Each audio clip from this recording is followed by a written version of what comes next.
Bom dia, então. 2 de maio, turma 23B, é aula para nutrição. O assunto hoje é clivagem e uma fase que vem a seguir que chama blástula. Começar dando os avisos para vocês, tá? Primeiro sobre a prova, igual o Vinícius estava conversando comigo. Qualquer dúvida que você tenha na prova, esse é o momento de você tirar comigo. Eu estou aberto a isso, para a gente olhar as questões, olhar questão a questão. Pode acontecer, e eu acredito que vai acontecer pelo menos numa prova esse semestre, de eu anular uma questão. Tá? Eu tenho uma questão numa prova, que é uma questão de vasectomia, na prova tipo 6. E essa questão de vasectomia é uma questão que eu não falei durante a aula. Então, o que eu vou fazer? Eu vou anular a questão.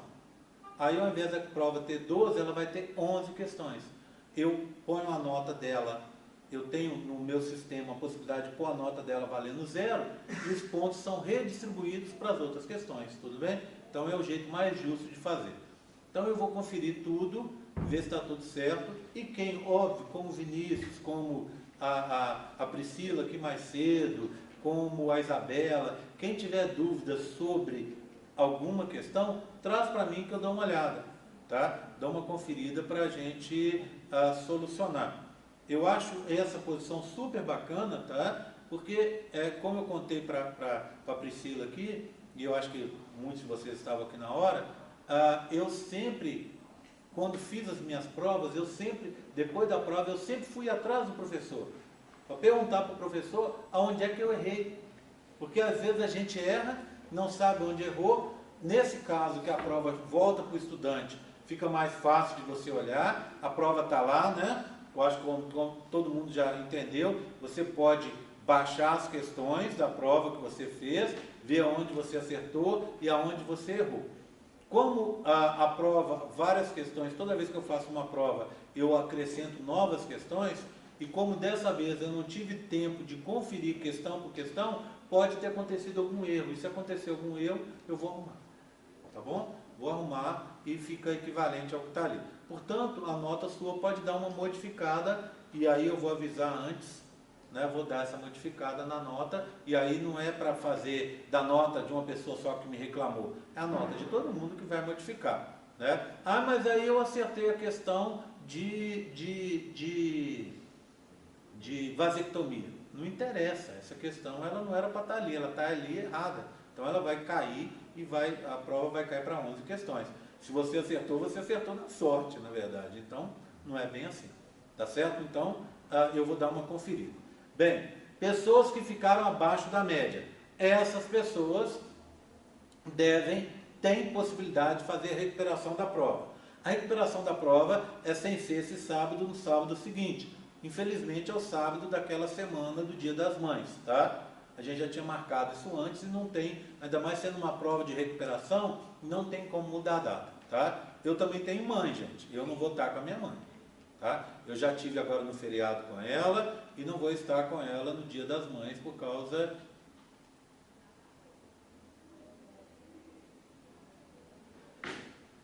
Não vou estar com ela por causa dos meus compromissos aqui. Combinado? Então, assim, quem tiver que viajar, vai viajar depois, tá? Paciência, a gente não tem muito jeito de mexer, né? É impossível mexer nessa data porque envolve outras pessoas, né? E aí a pessoa pode usar isso de justificativa até para melar a história toda. Imagina, eu vou fazer a prova que está marcada na véspera do Dia das Mães. Aí o que acontece? O professor adiantou essa prova. Eu vou reclamar e vou pedir para anular de tudo. Concorda comigo? Então a pessoa poderia fazer isso. Então justamente com isso, com esse tipo de coisa, que é uma coisa muito séria, que envolve as pessoas serem aprovadas ou não na disciplina, a gente não tem como mudar. Então peço que vocês entendam que vai ficar na data que foi marcada. Para fazer a recuperação, quem pode fazer é quem ficou abaixo da média.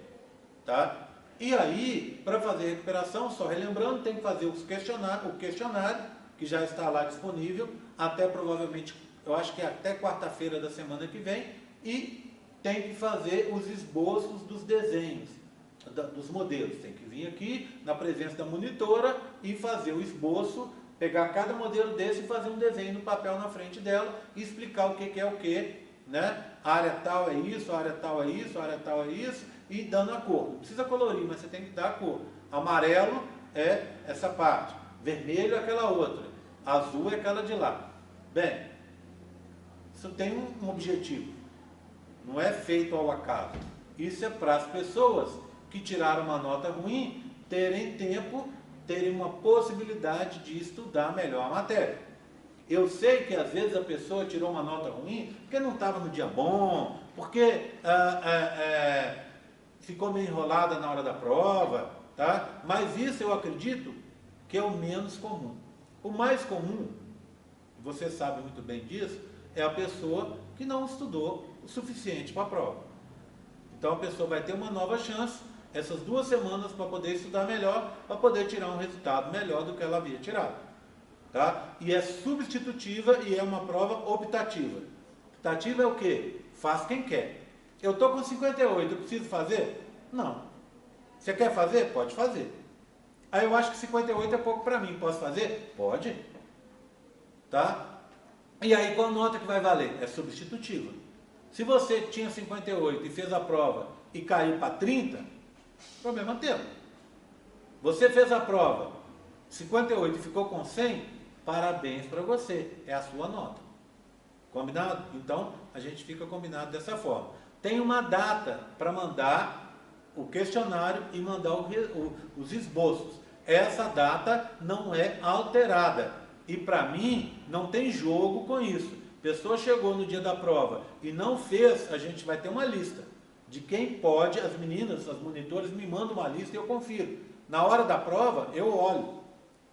Fulano, você não fez os esboços, você não pode fazer prova. Cicrano, você não fez o questionário, deixou questão em branco no questionário, você não pode fazer prova. Tá? Então já está todo mundo avisado, eu já avisei isso antes, estou avisando agora novamente, para dar esse reforço que às vezes é necessário, porque às vezes a gente não se lembra de tudo. Tá combinado? Todo mundo entendeu? Tá? Tudo bem? Até que dia tem que entregar o... Cara, tá lá no campo virtual. Se você entrar eu mandei essa mensagem para vocês, está avisado lá, e eu avisei para vocês as datas, tá? De um e de outro, mandei uma mensagem para vocês, e eu sei que o questionário, se você entrar no questionário, ele tem uma data de encerramento, uma data e um horário de encerramento. No meu palpite, na minha cabeça, é na semana que vem, até o meio da semana, na minha cabeça é isso, tá? É dia 29? Dia 9, né? Dia 9, tá? É o encerramento, tá? Então não perca essa data, porque senão você não vai conseguir fazer a prova. Tá combinado? Tá? Todo mundo entendeu? Bem, então o computador está carregando aqui, eu deixei ele zerar aqui, não vi, ele está fazendo uma configuração, enquanto isso eu vou mostrar uns modelos para vocês, tá? Mostrar esses modelos, fazer uma coisa um pouco diferente que eu fiz na outra turma, para a gente aproveitar esse tempo que nós temos aqui. Vou começar assim, vou começar mostrando coisas que a gente já conhece. Vou começar com esse modelo aqui. Esse modelo é aquele modelo do gameta feminino, não é isso? Do ovócito 2. O que você tem? Células da corona radiata do lado de fora, né? Lá dentro, a zona pelúcida. Depois, uma célula de volume bem avantajado, né? Isso aqui de amarelo, que é o ovócito 2. Ele está ladeado por um polócito, tá vendo? Essa célula indicada de amarelo, de laranja, né? Lá dentro, o que a gente vê? A gente vê grânulos corticais, aqui de verde, e uma figura mitótica, uma célula em metáfase 2, que é essa aqui, ó. Então esse é o gameta feminino, o ovócito 2. Não é verdade? Lembra-se disso? Já olhamos esse modelo, né? Bem, depois dele eu tenho esse outro aqui, ó. O que você tem nesse modelo? Primeira vista a gente já vê uma diferença. As células da corona radiata diminuíram, tá vendo? E elas vão diminuindo ao longo de todos esses modelos que eu tenho para mostrar dessa série. Por quê? Porque elas vão se soltando naturalmente. Zona pelúcida em vermelho. Lá dentro, olha aqui, ó, vamos ter a zona pelúcida é um espaço, né? Esse espaço que está aqui é o espaço perivitelino. Se eu olhar, já vejo algumas coisas diferentes. Olha, vários espermatozoides no espaço perivitelino. E repara nesse carinha aqui, nesse espermatozoide, olha, ele está atravessando a zona pelúcida, olha. Então aqui aconteceu a reação acrossômica, ele furou a zona pelúcida e vai entrar aqui para dentro, tá? Então, temos esse já diferente. Agora, olha lá dentro. Se eu olhar no gameta feminino, no ovócito 2, eu tenho um espermatozoide que está diferente, tá vendo? Olha, espermatozoide aberto. Isso aqui é para indicar que esse espermatozoide já liberou o conteúdo dele no interior do gameta feminino. Então, o que você tem lá dentro? O núcleo, as mitocôndrias, o flagelo e tal, está tudo lá dentro. O que ficou do lado de fora foi só a membrana plasmática. Tá? Bem, continuamos em metáfase 2. Então, é o ovócito 2 que acabou de ser fecundado. Passo daqui, vou para o próximo.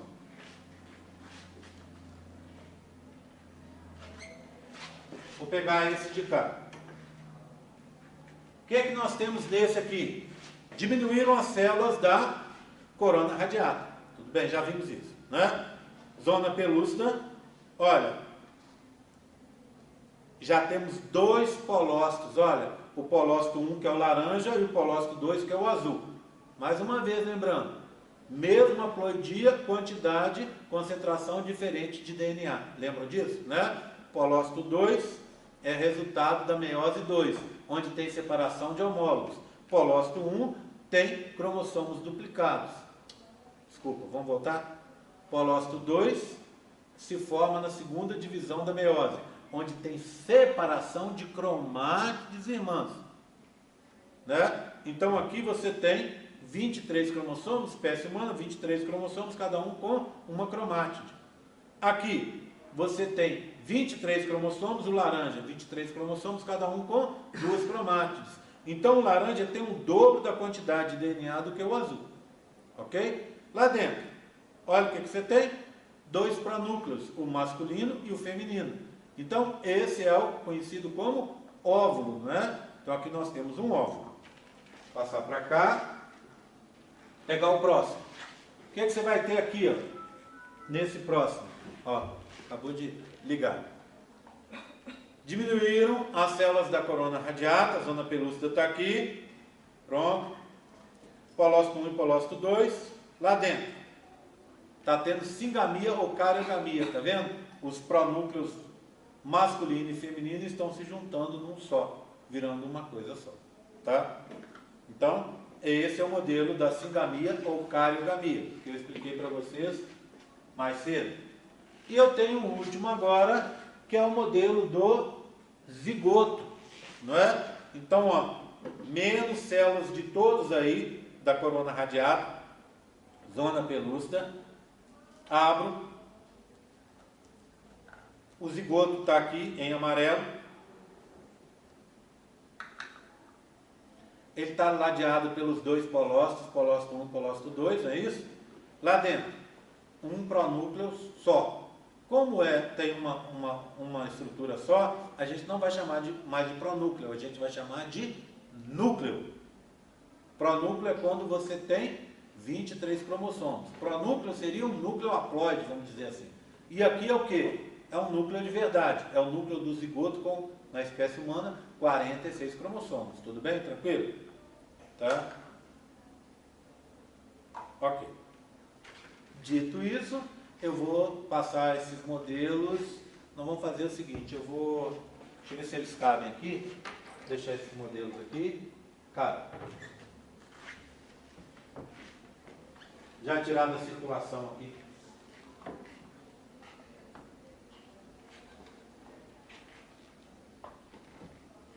Pronto.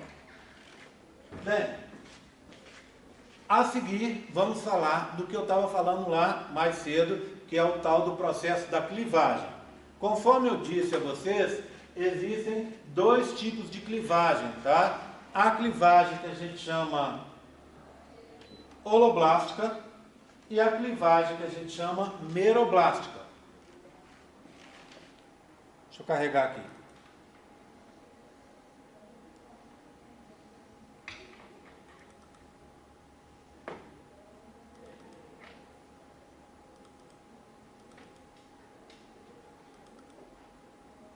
Preses, clivagem e blastulação.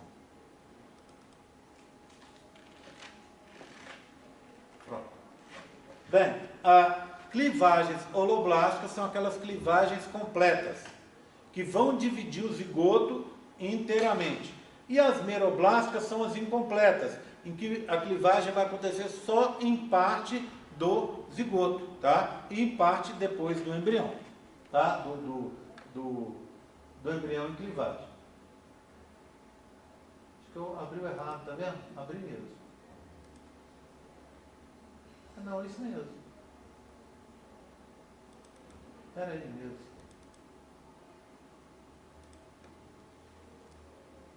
Bem, então vamos começar pelas outras, pelas meroblásticas, pelas incompletas. Você tem, já expliquei lá, né, um pouco sobre isso. Aqui então vamos explorar um pouco essa história. Você tem dois tipos. Incompleta, dois tipos. Telolesta e centrolesta. Lesto é vitelo. Então você tem vitelo no centro, telo quer dizer amplo, em todo lugar. Então você tem vitelo no centro e vitelo em todo lugar. Tá? Lesto é vitelo. Vamos começar com a centrolesta. Aí é assim, ó. A gente tem o zigoto, começa a formar as células. Como é que eu chamo essas células que se formam da divisão do zigoto? As células que se formam na clivagem. Eu chamo essas células de blastômero. Blasto quer dizer célula ou tecido primitivo, tá?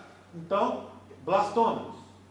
Então, ó, começaram a se formar blastômeros aqui em cima, o número foi aumentando, e aí você tem uma célula grande aqui em amarelo, que com as reservas nutritivas. E do lado de fora começa a se formar as células do futuro embrião. A gente passa um tempo e vai ver uma estrutura assim, ó. Olha aqui, ó. Com as células, os blastômeros do lado de fora, e lá dentro, uma célula, lá no centro, uma célula grande com as reservas nutritivas. Então, como é que a gente vai chamar na hora que aparecer na prova para vocês esse modelo? Clivagem meroblástica ou incompleta do tipo centrolesta superficial. Por que centrolesta? Porque o vitelo está no centro. Por que superficial? Porque os blastômeros estão na superfície. Quem tem essa clivagem? A maioria dos insetos tem essa clivagem, tá? Ok? Deixa aqui. Vamos para a próxima. Agora, das telolestas, a gente tem dois tipos. O primeiro é o mais conhecido, que acontece nas aves, nos répteis e nos peixes. O que você tem? Olha aqui, ó. Você tem o zigoto, aí começa uma divisão formando blastômeros aqui em cima, esse número vai crescendo, até você ter essa situação aqui, ó, um monte de blastômeros em cima, num disco, tá vendo? Aqui em cima, numa região que a gente vai chamar de polo animal. Bem, então vamos dar uma olhada nessa classificação. Clivagem meroblástica ou incompleta, telolesta, porque tem vitelo com distribuição ampla, do tipo discoidal. Então, na hora que aparecer na prova, é isso que eu espero que vocês respondam. Bem, eu tenho uma outra muito parecida com ela, que é o que a gente chama bilateral. Quer ver? Olha aqui, ó. Começou a se formar blastômeros em cima, no polo animal, foram se formando e aumentando o número. Mas repara, você tem um grupo de blastômeros de um lado e outro de outro. São dois lados, tá vendo? No final vai dar essa situação aqui, ó. Olha, blastômeros em dois grupos. Então, dois lados, bilateral. Concorda comigo? Como é que eu vou classificar essa clivagem? Clivagem meroblástica, telolesta, do tipo bilateral. Tá? Quem tem esse tipo de clivagem? Essa clivagem bilateral é encontrada nos moluscos cefalópodes, que é o grupo do polvo da lula, lembram disso? Tá? Bem, repara as duas, ó. As duas são clivagens meroblásticas. Por quê? Tem uma região, aqui esse amarelão, né? Onde você tem uma concentração de vitelo, de lécito, tá? E tem o embrião sendo formado na parte de cima, nesse polo superior, que seria o polo norte. Ok? Bem, só que um está mais organizado que o outro, aqui está mais organizado. As células estão divididas em dois grupos, e aqui elas estão meio que empilhadas, tá? Então esse é discoidal dos peixes, e esse aqui é o bilateral do polvo e da lula, tá? Vou deixar esse bilateral aqui, daqui a pouco eu vou precisar falar de um outro parecido com ele. Tranquilo? Estão entendendo? Então essas são as meroblásticas. Eu vou voltar um slide agora para falar sobre as holoblásticas. As holoblásticas são as clivagens que a gente chama de completas. O que acontece com essas completas? Elas vão dividir o zigoto de fora a fora. Por quê? Porque você tem pouco vitelo lá dentro, pouca substância de reserva. Eu estou vendo a amiga de vocês gravando, ou filmando. Você pode gravar a aula sem nenhum problema, você pode filmar se você quiser, tá? Você pode fotografar, não tem problema nenhum. Ou não precisa fazer nada disso. Lembra que a aula está sendo gravada e vai ser colocada ainda essa semana no YouTube, como eu estou colocando. E você tem no campus virtual os mini slides dessa apresentação. Tem vídeo aulas, mas de turmas anteriores, que eu gravei para turmas anteriores, que estão lá, tá? O que você vai ter de diferente esse semestre é a aula integral. Isso a gente está tendo lá a partir desse semestre. Então tem um amplo material lá para você estudar. Mas se você se sentir mais confortável, pode fotografar sem nenhum problema. Eu até aconselho, às vezes, você fotografar o quadro, porque o quadro eu escrevo um monte de coisa e às vezes tem alguma coisa importante que fica lá, tá? Bem, então vamos falar das clivagens holoblásticas, as completas. Eu vou começar com a de baixo, com a mesolesta. Mesolesta, por quê? Tem duas possibilidades para esse nome.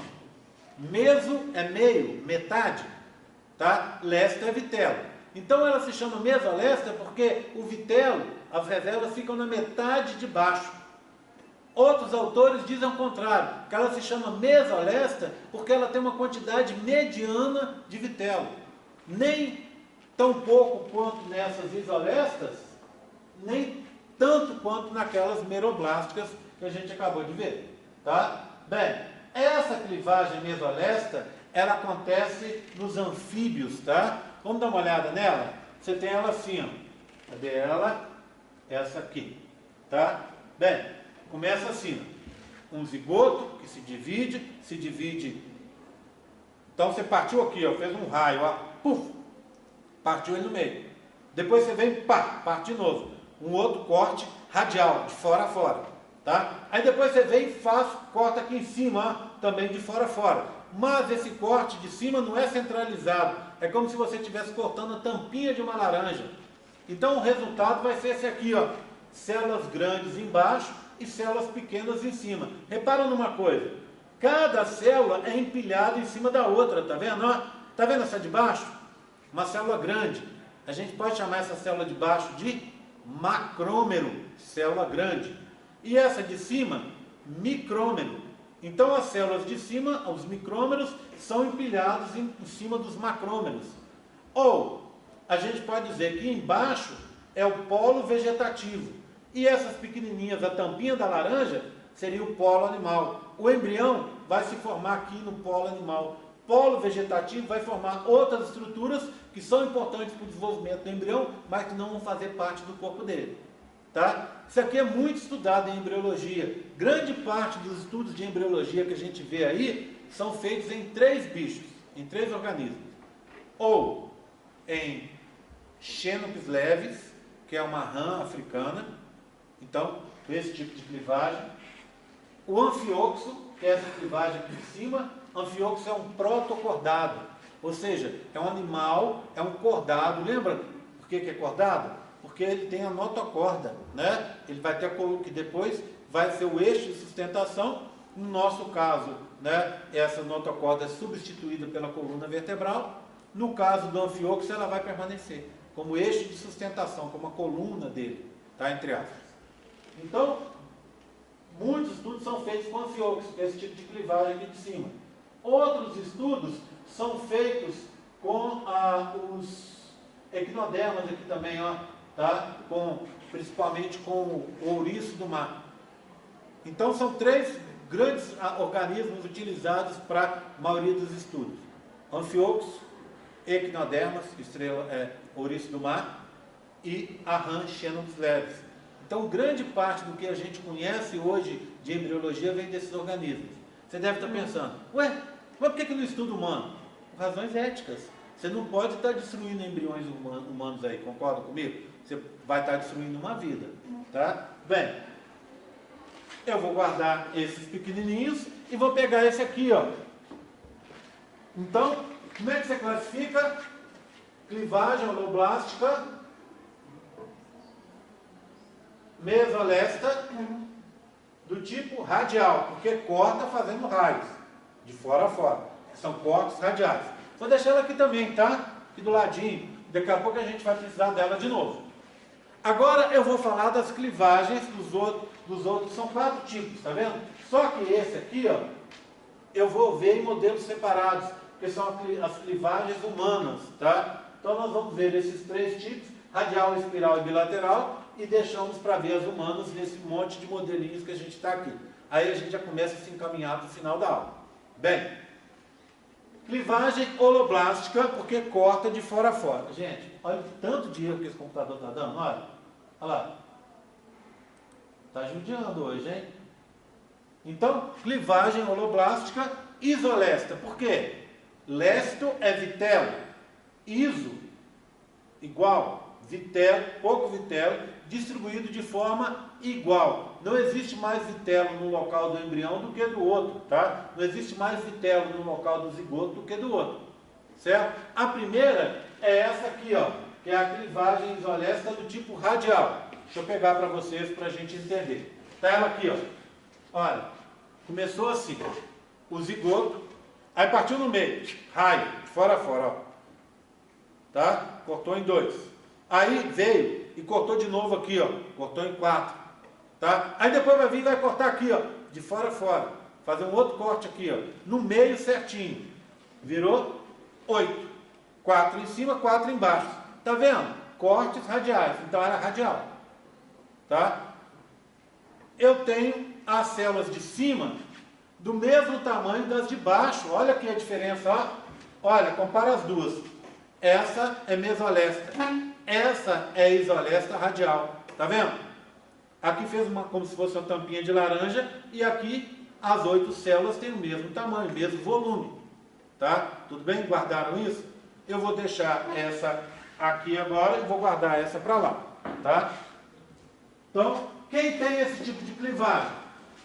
Equinodermas, grupo da estrela e do ouriço, e anfíoxo. Tá? Essa clivagem é aquela clivagem que a gente aprende lá na escola, lá no colégio, que vocês aprenderam, que o professor falava assim, ó, o zigoto, uma célula, se divide em 2, se divide em 4, se divide em 8, se divide em 16, em 32, 64, 128, assim vai, não é? Isso é o quê? Uma progressão. Como é que é essa progressão? Progressão é o primeiro número é ímpar e os outros são sempre pares, não é isso? Tá? E nessa progressão, todas as células se dividem ao mesmo tempo. Uma se dividiu, virou 2. Essas 2 se dividem. Essa gerou 2, essa vai gerar 2 e essas 2. E essas 2. Então deu 4. Essas 4 se dividem. Vai dar 8. E assim sucessivamente. Tá? Tudo bem? Então é um processo sincrônico que a gente aprendeu lá no colégio. Tá? Bem, isolesta, holoblástica isolesta radial. Agora, a gente tem a espiral. Como é que é essa espiral? Repara. Uma gerou 2. E aí, ó, 2 geraram 4. Oh, mas é parecido com a outra que a gente viu. Mas repara numa coisa engraçada. Essa célula não ficou redondinha. A parte de baixo dela é mais gordinha do que a parte de cima, tá vendo? Ela é meio assim, um formato de gota, tá vendo? Ó, todas elas têm esse formato de gota. Aí, na hora que dividir, que cortar aqui em cima, as células de cima vão ficar menores. Então, você vai ter essa situação aqui, ó, as células de baixo grandes e as células de cima menores. Mas tem um outro detalhe. Na hora que cortou, a célula não só cortou, mas deu uma girada. Por quê? Porque a célula de cima, olha essa, não está embaixo dessa, nem embaixo dessa, ela está no meio. Daqui a pouco, essas 4 de cima vão se dividir também, vão originar 4 menorzinhas. E essas 4 menorzinhas vão ficar onde? No meio, entre as outras. Então, o que você está fazendo? Você está fazendo uma coisa que está fazendo assim, ó, diminuindo, tá vendo? Uma espiral. Tá? Como é que eu chamo essa clivagem?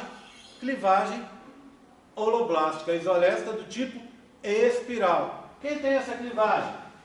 Anelídeos, grupo da minhoca, não é isso? Moluscos que não sejam cefalópodes, lula e polvo, né? E selenterários. Então, esse pessoal tem esse tipo de clivagem, tá? Agora, e colocando aqui, ó, já estou separando, porque cada um tem um destino depois dessa aula. Agora, eu tenho uma nova bilateral. Opa, nós vimos bilateral aqui, não é? Olha a bilateral aqui. Lembra da bilateral? Está aqui, né? Essa é a bilateral. E eu disse a vocês que eu ia precisar dela. Ela aqui. Deixa ela quietinha. Tá? Agora, eu tenho uma outra bilateral. Aquela foi bilateral das meroblásticas. Agora, a bilateral das holoblásticas, das completas. Começou assim, ó. Uma, gerou 2, gerou 4 e depois gerou 8. Então, na verdade, você vai ter metade de um lado, metade do outro. Os dois lados diferentes. Ó. Um lado vai ser o que você tem o embrião dividido de um lado direito e do lado esquerdo. 2 ladinhos, né?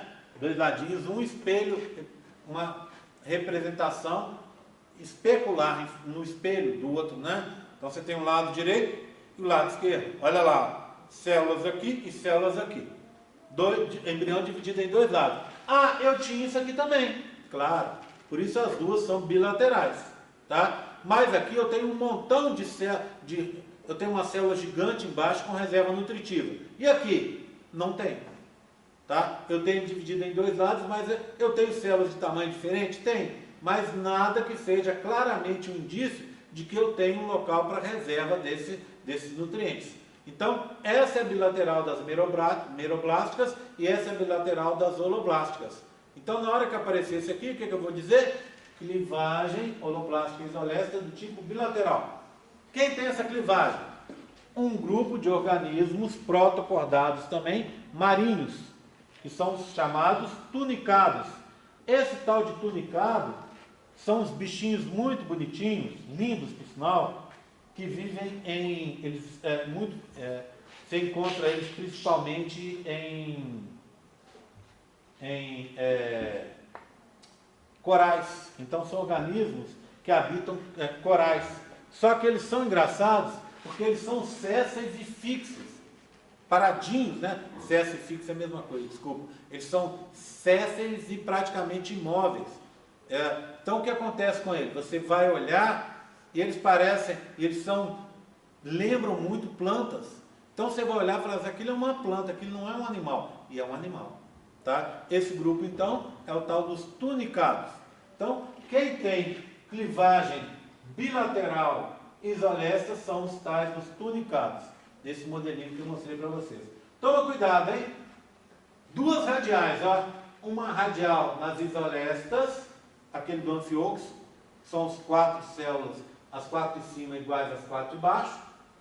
Uma clivagem radial nas mesolestas, com as 4 de cima, os micrômeros, menores que as 4 de baixo, os macrômeros. Tá? Então são 2 radiais e 2 bilaterais. A bilateral dos tunicados, que é a holoblástica, e aquela outra bilateral, essa aqui que nós vimos, ó, né? A bilateral das meroblásticas dos cefalópodes. Tá certo? Tudo bem? Da lula e do polvo. Entenderam? Tudo bem? Repararam uma coisa? Tem uma aqui, ó, que eu não falei ainda, que é a clivagem humana, a clivagem rotacional que tem em nós, mamíferos, e também nos nematóides, tá? Ok? Num grupo primitivo, né, de invertebrados, os nemateumintes, tá? O asqueumintes, lembra disso? Família grupo da lombriga, lembra dessa história? Tá? Bem, então vamos dar uma olhada como é que é a clivagem desses organismos. Vou começar, como é que é a clivagem humana, tá? Para isso eu vou fechar aqui e nós vamos olhar só modelos. Antes de seguir à frente, eu preciso saber se vocês estão entendendo até agora.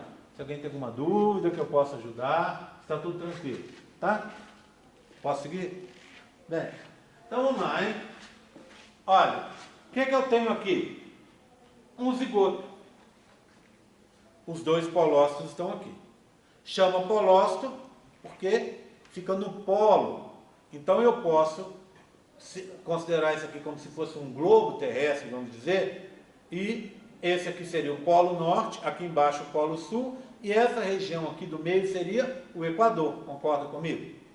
Então, existem duas possibilidades de clivagem. A clivagem norte-sul, que é a clivagem que eles chamam de meridional, assim, não é isso, ó? E que eu prefiro chamar de clivagem vertical. Tudo bem? Melhor do que meridional, que é o nome mais difícil de guardar, não é? E a clivagem aqui no meio, que é a clivagem equatorial, eu também acho mais difícil. Então, se essa aqui eu chamo de vertical, eu vou chamar essa clivagem aqui de horizontal. Tudo bem? Esses polócitos se chamam assim porque eles ficam no polo norte, tá vendo? E eles vão definir o local onde vai começar essa clivagem, tá? O ponto de início dessa clivagem, tá? Então, polócitos têm duas funções. Função 1, descarte de material genético. Função 2, definem o local de início da clivagem. Tudo bem? Tranquilo? Tá? Bem, então olha aqui, ó. Primeira clivagem entre os dois polócitos. O sulco de clivagem, de separação, aconteceu entre os dois. E foi de fora a fora. Separou o zigoto em dois. Começou aqui e foi até o final. Então, por isso, essa clivagem é chamada de holoblástica. Não é? Está aqui, ó. Holoblástica. Bem, alguns autores dizem que ela é isolesta, igual no modelo, igual na figura que vocês acabaram de ver. Pouco vitelo igualmente distribuído. Lá no Mu e Persô, no livro de vocês, diz inclusive que tem vitelo para 2 semanas na espécie humana. Pesquisas recentes dizem que não é isso. Que na verdade a gente não tem vitelo dentro do zigoto humano. Então, se não tem vitelo, a gente chamaria essa clivagem de alécita. Vitelo é a mesma coisa que lécita. A quer dizer não. Então a clivagem humana, para alguns autores seria isolesta, para outros alécita. Parece que alécita é a classificação mais recente, mais correta. Tá? Bem, tudo bem. Ah, então não tem vitelo, mas tem reservas nutritivas lá dentro? Claro que tem. Você tem o quê? Carboidratos, lipídios, você tem proteínas, cadeias peptídicas, ácidos nucleicos, organelas, está tudo lá. Inclusive RNA estabilizado. Esse RNA estabilizado, ele é protegido contra a degradação e ele vai funcionar por um número maior de ciclos de síntese proteica, tá? Então está tudo isso lá dentro, só não tem vitelo. Gordura na forma de vitelo. Ah, mas tem lipídio? Tem, mas não na forma de vitelo. Tudo bem, tranquilo? Uma gordura específica, né, vitelo? Bem, outra classificação. Repara, como é que chama as células? Blastômeros. Criou um grande do lado de cá e um menor do lado de cá, tá vendo? Foi desigual. Por quê? A maioria das reservas ficou do lado de cá. As reservas nutritivas estão do lado de cá. Aqui você tem menos reserva. Então você criou uma divisão desigual.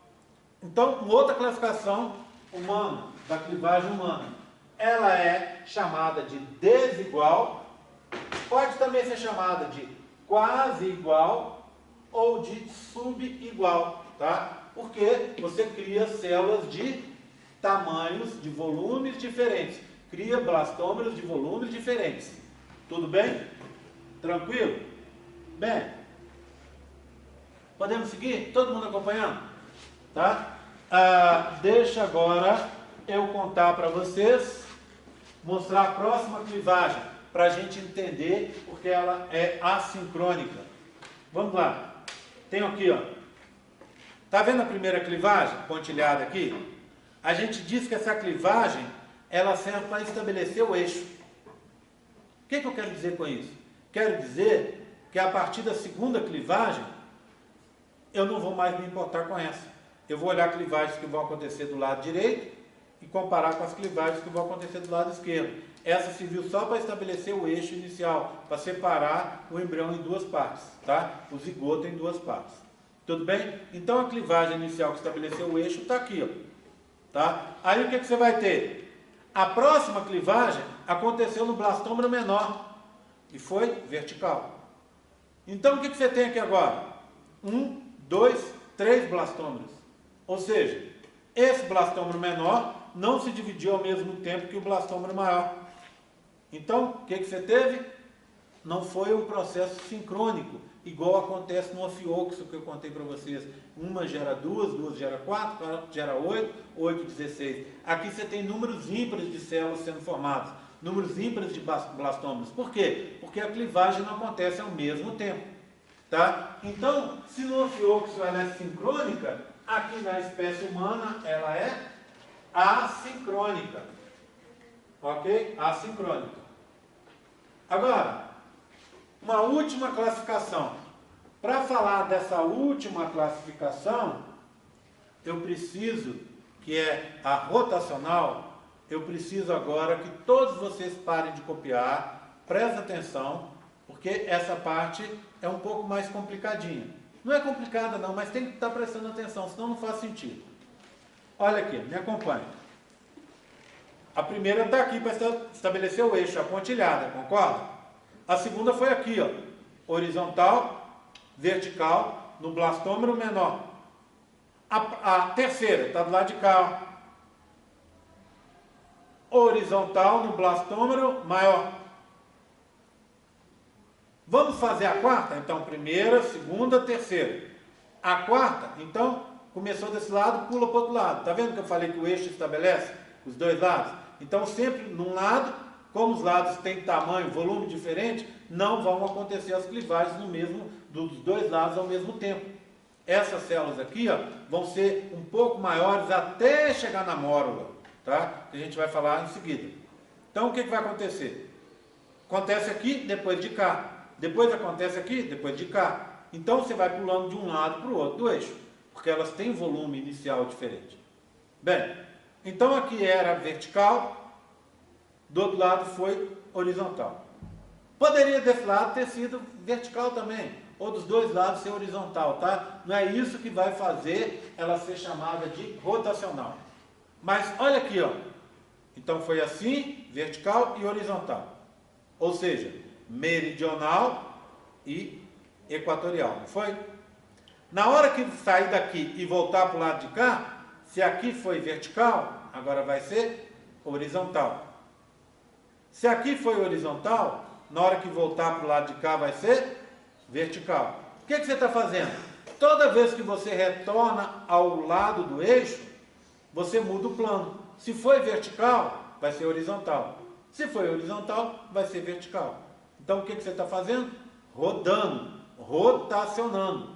Então, é uma clivagem que a gente chama rotacional, porque quando ela acontece no mesmo lado do eixo, ela altera o plano de clivagem. Se foi horizontal, passa a ser vertical. Se foi vertical, passa a ser horizontal. Tudo bem? Todo mundo entendeu? Por isso ela é rotacional.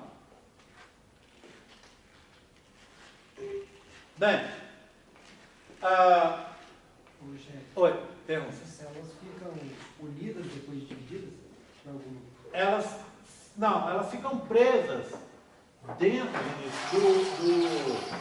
dentro da zona pelúcida. Então, falei até mais cedo sobre isso, uma das funções da zona pelúcida é essa, impedir que essas células se desagreguem.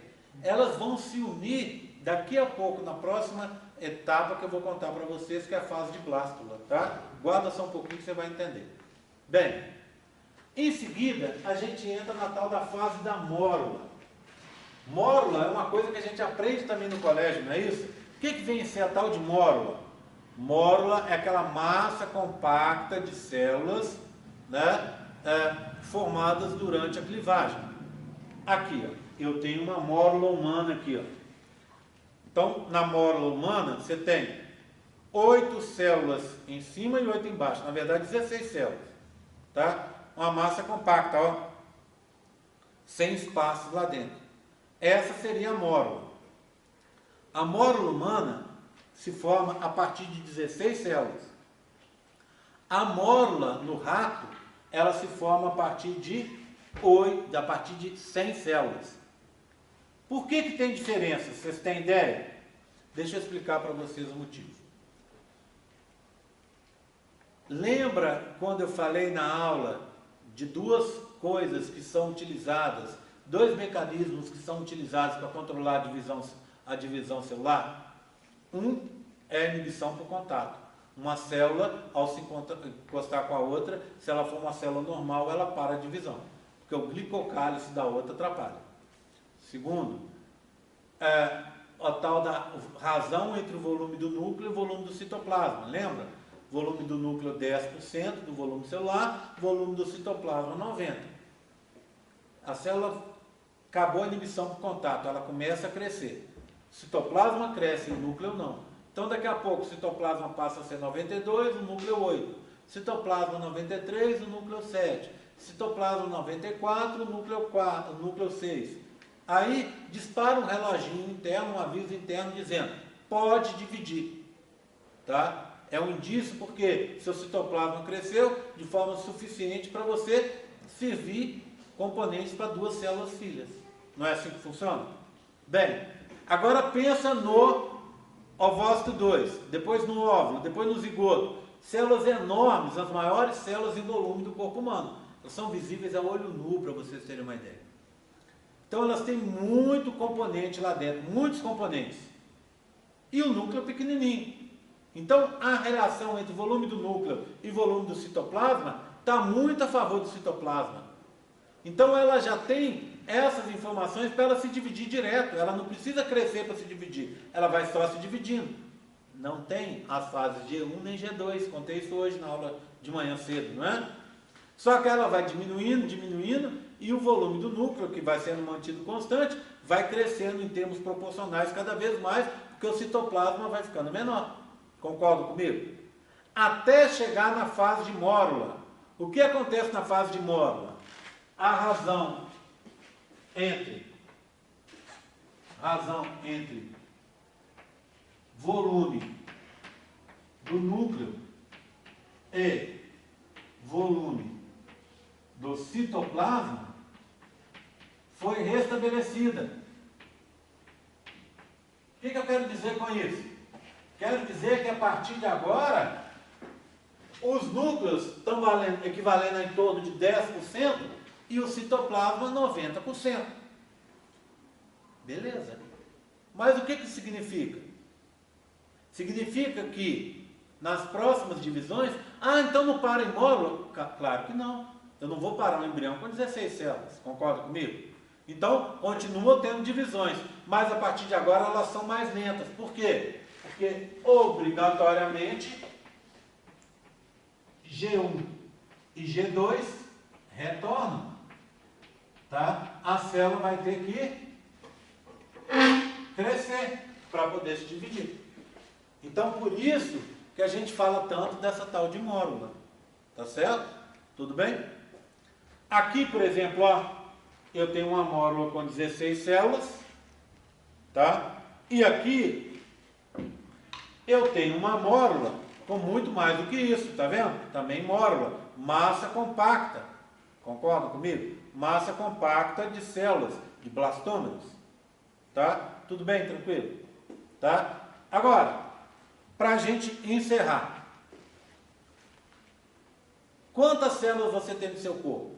Uns 60 a 70 trilhões. Muito. 70 vezes 10 elevado a 12.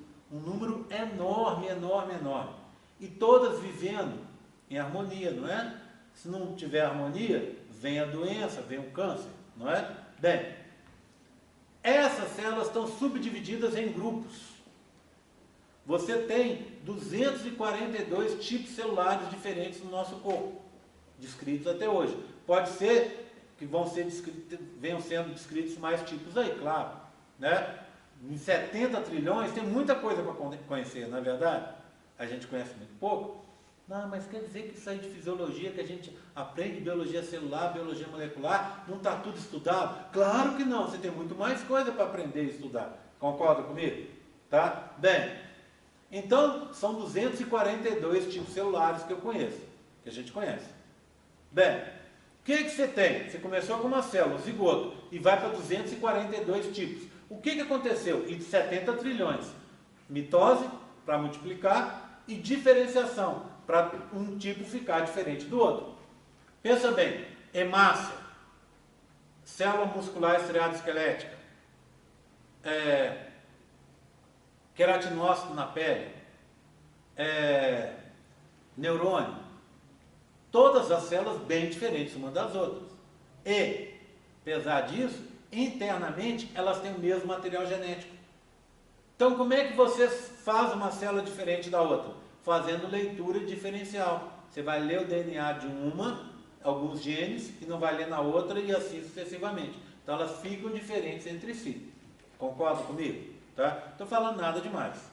Certo? Mas eu quero dizer para vocês que a primeira diferenciação vai acontecer agora. Uma diferenciação na mórula. Pela primeira vez você vai ter uma diferenciação.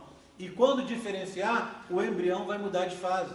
Tá? Então, vê bem, compara. Essa é uma mórula que eu já mostrei para vocês. Né? Uma mórula humana. Agora, olha essa aqui. Uma mórula humana também. Bem, essa está bem maior que essa. Por quê? Vocês têm ideia? Porque essa aqui, ó, sofreu um processo que a gente chama compactação. Olha lá, ó. Está vendo os espaços entre as células? Deixaram de existir. Por quê? Porque as células se grudaram, as células de fora se grudaram. Fizeram junções adesivas e oclusivas entre si. Ficaram juntas. Então, esses espaços diminuíram e a mórula que era desse tamanho diminuiu. Foi compactada. Porque as células de fora se juntaram e tiraram aqueles espaços que antes a gente tinha. Tá bom? Bem, para que isso? Por que isso aconteceu? Porque agora essas células aqui, ó, vão começar a ligar suas bombas de sódio e potássio. O que são bombas de sódio e potássio? Bombas que transportam sódio e potássio, não é verdade? Então, começam a ligar bombas de sódio e potássio e jogar o sódio e potássio lá para dentro. Bem, uma coisa que a gente aprende. Íons nunca ficam sozinhos no nosso organismo, não é verdade? Se íons ficam sozinhos, então, lembra daquela história? Radicais livres. Hoje a gente sabe que os radicais livres estão envolvidos com envelhecimento, envolvidos com doenças, etc. Né? Então eles não ficam livres. Uma das formas de você diminuir a atuação desses íons é misturá-los com água, o tal de solvente universal, não é isso? Por que é solvente universal? Porque se ligam com íons positivos e negativos. A água inativa os dois íons. Então o que a mórula fez? Ela compactou e bombeou íons lá para dentro. Junto foi água. Vocês entenderam por que teve que ter a compactação? Imagina se fosse aqui, ó.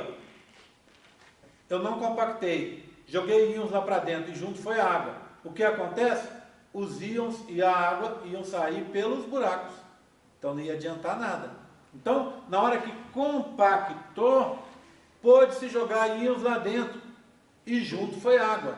Essa água junto com os íons vai fazer com que a mórula, que é a última etapa da clivagem, se diferencie. Então a mórula está assim. Como é que ela vai ficar agora? Olha como é que ficou a estrutura. O embrião ficou dividido em 3 regiões. Uma externa, com as células compactadas, com as células com junções adesivas e oclusivas. Isso aqui vai se chamar trofoblasto. Blasto é tecido ou célula primitiva. Trofoblasto. Essa cavidade aqui interna, onde ficou a água que entrou, blastocele ou cavidade blastocística. E essas células que ficaram lá dentro estão aqui, ó. A gente chama isso de massa celular interna, maciço celular interno ou simplesmente, como eu prefiro, embrioblasto. Por que embrioblasto? Tecido primitivo que vai dar origem ao embrião. O embrião vai vir daqui, ó. E essa parte de fora? Trofo, alimentação. Blasto, tecido primitivo relacionado com alimentação. Córeo, placenta, na parte embrionária, vão vir daqui, ó, da parte de fora do embrião. Dessa parte que está aqui. Então, o que aconteceu com o embrião agora? Saiu da clivagem e entrou numa nova fase. Essa fase se chama blástula ou blastulação. E o embrião agora, pela primeira vez, está subdividido em 3 áreas. A parte de fora, que é o trofoblasto, uma cavidade interna, blastocele, e esse monte de células que ficaram lá dentro, que são o embrioblasto. A gente diz que as células do embrioblasto estão com uma localização excêntrica. Pô, excêntrica? Excêntrica não é esquisito? Aquela pessoa excêntrica não é aquela pessoa diferente, diferentona, esquisita? É excêntrica, fora do centro. É a pessoa fora do centro, fora do padrão. Concorda? Então você espera que todo mundo tenha um padrãozinho. De repente aparece aquela pessoa diferente. Ela é excêntrica, porque ela está fora do padrão. Concorda comigo? Tá? Então as células estão fora do meio. Então, excêntricas. Embrioblasto, células excêntricas. Tá? Bem, isso a gente chama, esse processo, que começou com a compactação da módula, ligação de íons, de bombas de íons, sódio e potássio, entra com água, forma 3 regiões, a gente chama isso de diferenciação dentro-fora ou diferenciação fora-dentro. Então, ó, era uma mórula que voltou a ter G1 e G2, compactou, que fez junções adesivas e oclusivas, não é isso? Junções adesivas e oclusivas na parte de fora.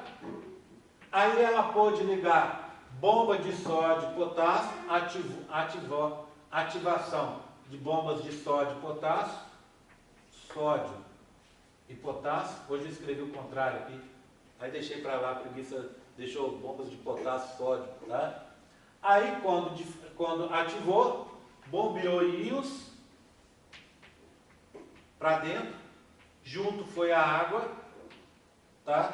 E isso criou a blástula, que é o embrião subdividido em 3 partes: trofoblasto, parte de fora, embrioblasto, parte de dentro, e a cavidade blastocística ou blastocele. Esse processo todo se chama diferenciação dentro-fora. É a primeira das diferenciações que acontecem, das milhares, dezenas de milhares, milhões, sei lá, que vão acontecer no nosso corpo para criar todos esses tipos celulares que a gente tem. Essa é a primeira de todas. Bem, quando isso está acontecendo? Entre o 4º e o 7º dia. Então, na primeira semana de desenvolvimento embrionário. Essa blástula, ela vai sofrer o embrião na fase de blástula, a gente chama de blastocisto, tá? O blastocisto é que vai se implantar no 7º dia. Então, a gente vai entrar na próxima aula, a gente sai dessa primeira semana e entra na segunda semana de desenvolvimento embrionário. Então, a gente vai do dia 8 ao dia 14 na semana que vem. Ok? Aí vão acontecer várias transformações que vocês vão aprendendo comigo. Tudo bem? Todo mundo entendeu? Tá? Tranquilo? Bem, alguma dúvida a mais? Não? Então vou desligar e fazer a chamada.